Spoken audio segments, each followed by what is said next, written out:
JAVASCRIPT front-end development കോഴ്സിലേക്ക് സ്വാഗതം. ഒരു വെബ്സൈറ്റ് ചെയ്യാൻ ആവശ്യമായതെല്ലാം ഈ കോഴ്സിൽ ഉൾപ്പെടുത്തിയിരിക്കുന്നു. ഇത് ബിഗിനേഴ്സിനെ ഉദ്ദേശിച്ച് തയ്യാറാക്കിയിരിക്കുന്ന കോഴ്സാണ്. അതുകൊണ്ട് തന്നെ ലളിതമായ രീതിയിൽ ആർക്കും മനസ്സിലാകുന്ന രീതിയിൽ വിവരിച്ചിരിക്കുന്നു. കോഴ്സ് സിലബസ് നമുക്ക് നോക്കാം. Introduction to web, introduction to front end, setting up front end developer environment, introduction to HTML, intermediate HTML, Introduction to CSS, Advanced CSS, Introduction to JavaScript and Bootstrap. Okay, let's start. Introduction to Web. അതിൽ ആദ്യമായി നമുക്ക് internet എങ്ങനെയാണ് work ചെയ്യുന്നത് നോക്കാം. അത് വ്യക്തമായി മനസ്സിലാക്കുന്നതിനായിട്ട് ഒരു video ഞാനിവിടെ പ്ലേ ചെയ്യാം. Have you ever wondered what happens when someone in England visits the World Science Festival's webpage?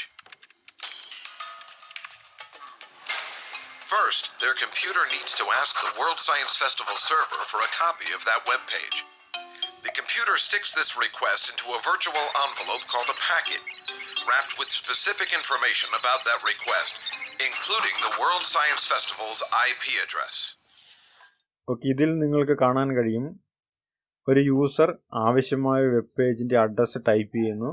നമ്മുടെ വെബ് ബ്രൗസർ ആ വെബ്സൈറ്റിന്റെ IP അഡ്രസ്സിലേക്ക് നമുക്ക് ആവശ്യമായ വെബ് പേജ് റിക്വസ്റ്റ് അയക്കുകയാണ് ചെയ്യുന്നത്. The computer sends this packet out of the house and below the street via large underground copper wires. It passes through small regional networks before ending up here at Telehouse North in London. Telehouse North is England's main internet hub. The IP address on this packet tells the hub that the World Science Festival server is actually in Los Angeles. So Telehouse North sends the packet out as light across the Atlantic, over fiber optic cables buried deep beneath the ocean. The packet ends up here, 60 Hudson Street, New York City, the largest internet hub on the East Coast. This hub sends the packet through a series of regional networks connecting New York to Los Angeles, where the World Science Festival server resides. The server reads the request and gets ready to send the web page to England. ആ request സെർവറിൽ എത്തുകയും server ആ request read ചെയ്ത് നമുക്ക് ആവശ്യമായ data തിരിച്ചയക്കുകയാണ് ചെയ്യുന്നത്. But web pages made up of images and text are too large to send as a single packet of data.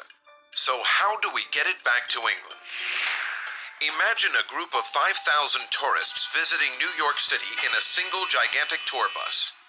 They are way up in Harlem, but they want to visit the Statue of Liberty before it closes. But it's rush hour on a Friday.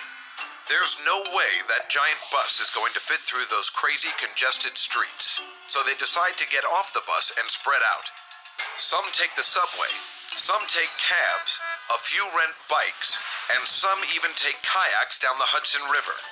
How they get there doesn't matter, as long as they get there on time. Likewise, for the internet to work efficiently, this web page is pulverized into thousands of tiny packets of data, each one wrapped with all of the information it needs to rebuild itself in England. Those packets don't care how they get there, as long as they get there as fast as possible. Most of them will go through 60 Hudson in New York, where they are redirected back to England as light, riding a fiber of glass as thick as a silver dollar. Then back on copper wire through regional British networks until all the packets reach their destination and this epic journey, it all happens in about a second, along with trillions upon trillions of similar journeys that happen each and every day. Okay, ഇതിൽ നിങ്ങൾക്ക് കാണാൻ കഴിയും വലിയ ഫയലുകൾ ഒരുമിച്ച് അയക്കുക സാധ്യമല്ല. അതുകൊണ്ട് തന്നെ ആ വെബ് പേജ് നിർമ്മിക്കാൻ ആവശ്യമായ കോഡും ഇമേജുകളും ഫയലുകളും നമ്മുടെ കമ്പ്യൂട്ടറിലേക്ക് അയക്കുകയും ആ കോഡിനനുസരിച്ച് നമ്മുടെ വെബ് ബ്രൗസർ ആ കോഡുകൾ റീഡ് ചെയ്ത് വെബ് പേജ് റീബിൽഡ് ചെയ്യുകയുമാണ് ചെയ്യുന്നത്. ഇനി ഫ്രണ്ട് എൻഡ് ഡെവലപ്മെൻറ്റിനായി നാം ഉപയോഗിക്കുന്ന ടൂളുകൾ ഏതൊക്കെയാണെന്ന് നോക്കാം. ആദ്യമായി നമുക്ക് നമ്മുടെ കോഡ് എഴുതുവാനായിട്ട് ഒരു വേർഡ് പ്രോസസർ വേണം. അതിന് ഞാനിവിടെ ഉപയോഗിക്കുന്നത് സബ്ലൈം ടെക്സ്റ്റ് ആണ്. നമുക്ക് ആവശ്യമായത് എല്ലാം ഈ സബ്ലൈം ടെക്സ്റ്റിൽ ഉൾപ്പെടുത്തിയിട്ടുണ്ട്. അടുത്തായി നമുക്ക് വേണ്ടത് ഒരു വെബ് ബ്രൗസറാണ്. നമുക്കൊരു സ്റ്റാൻഡേർഡ് വെബ് ബ്രൗസർ എടുക്കാം, ഗൂഗിൾ ക്രോമും നമുക്ക് ഡൗൺലോഡ് ചെയ്ത് ഇൻസ്റ്റാൾ ചെയ്യാം. Okay, let's go to next part.